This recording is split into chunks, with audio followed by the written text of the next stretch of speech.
প্রতি সপ্তাহে নতুন নতুন ভূতের গল্প দেখতে সাবস্ক্রাইব করুন, সেই সাথে বেল আইকন প্রেস করতে ভুলবেন না।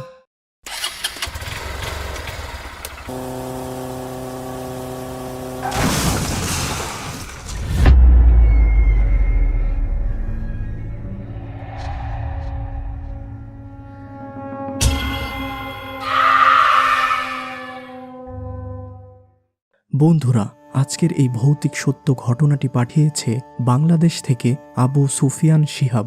আর এই ঘটনাটি তার নিজের সাথে ঘটেছিল। সত্য ঘটনাটি শুরু করি। সাল 2019, শীতকাল। আর এই সময়টাতে আমাদের এলাকার বিশেষত্ব ছিল সেই সন্ধ্যা 7টা থেকে গভীর রাত পর্যন্ত ব্যাডমিন্টন খেলা। আর এই ব্যাডমিন্টন খেলার প্রতি ছিল আমার বিশেষ আকর্ষণ। সন্ধ্যায় একটু পড়াশোনা করেই চলে যেতাম ব্যাডমিন্টন খেলতে, আর বাসায় ফিরতাম রাত 12টা থেকে 1টার দিকে।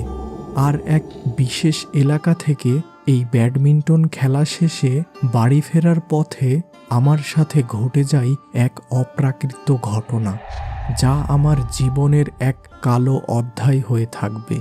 সেই দিন সন্ধ্যাবেলা এক ব্যাডমিন্টন টুর্নামেন্ট খেলার জন্য বেশ দূরের একটি গ্রামের উদ্দেশ্যে রওনা দেই আমার বাবার মোটর বাইক নিয়ে। বেশ কিছু সময় বাইক চালিয়ে পৌঁছে যাই ওই গ্রামের ব্যাডমিন্টন মাঠে। টুর্নামেন্টের খেলা শুরু হলো ঠিক রাত 8টা 15 মিনিটে। আমার খেলার সময় হলে তখন আমি আমার মোবাইলের সাইলেন্ট মোড চালু করে আয়োজকদের টেবিলে রেখে আসলাম।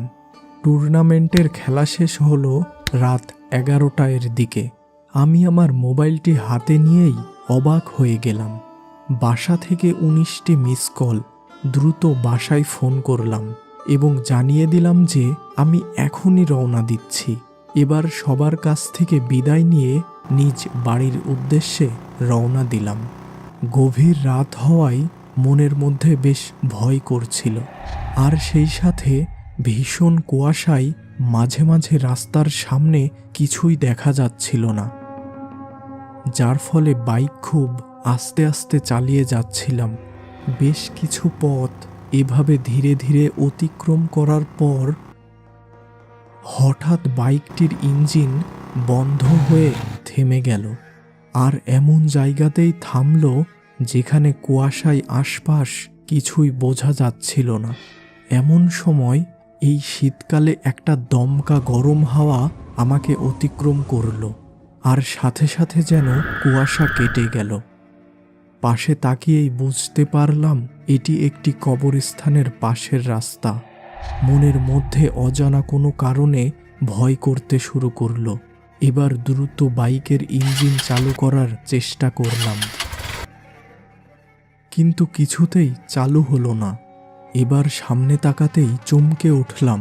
কবরস্থানের পাশের এক ঝুপড়ি থেকে আলো এসে পড়েছে রাস্তার উপর। বাইক থেকে নেমে ওই দিকে রওনা হলাম।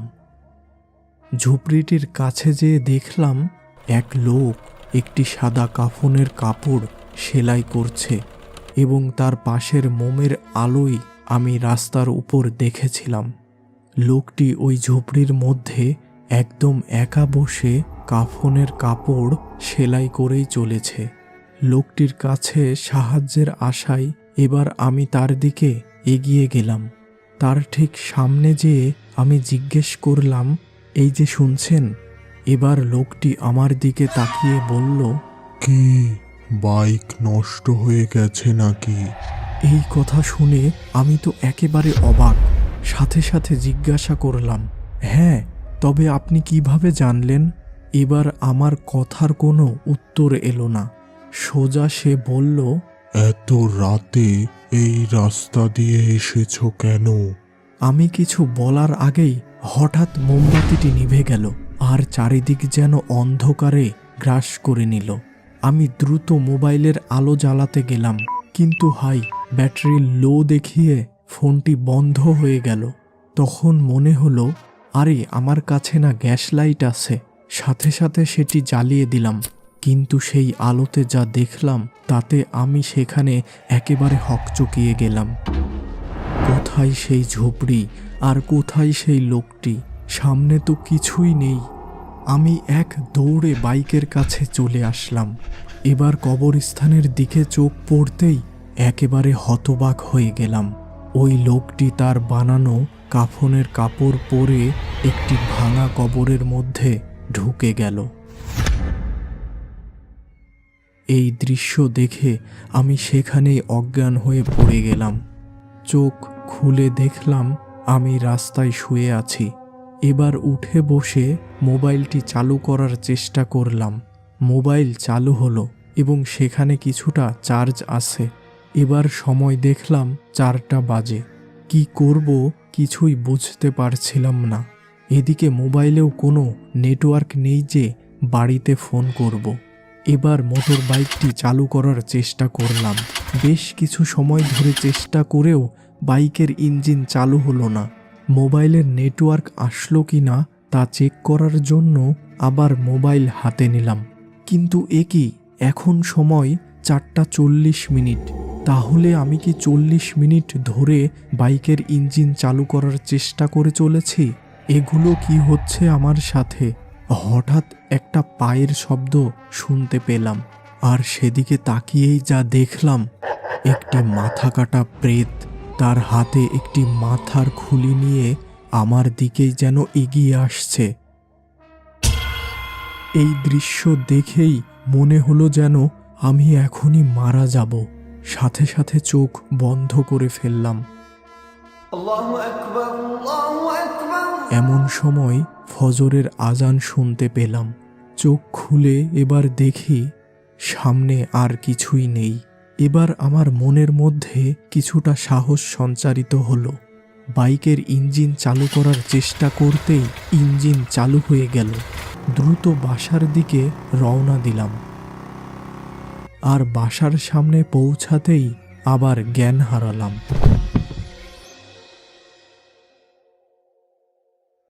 চোখ খুলে দেখলাম আমি হাসপাতালের বিছানায়। সামনে বাবা দাঁড়িয়েছিল এবং তিনি জিজ্ঞাসা করলেন, কোথায় ছিলি সারা রাত? আর কি হয়েছে তোর? আমি কোনো উত্তর দিলাম না। চোখ বন্ধ করে ঘুমানোর চেষ্টা করলাম। হাসপাতাল থেকে মুক্ত হওয়ার পর এলাকার এক পরিচিত ইমাম সাহেবের কাছে আমি আমার সমস্ত ঘটনা খুলে বলি।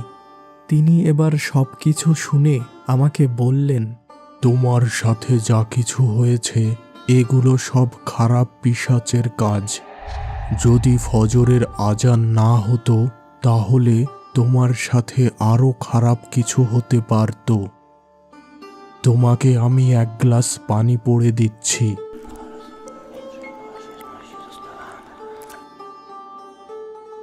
এটা খেয়ে নাও। আর সেই সাথে ওই রাতের ঘটনা ভোলার চেষ্টা করো। আর বিশেষ করে রাতের বেলা তোমাকে বাইরে যাওয়া কমাতে হবে।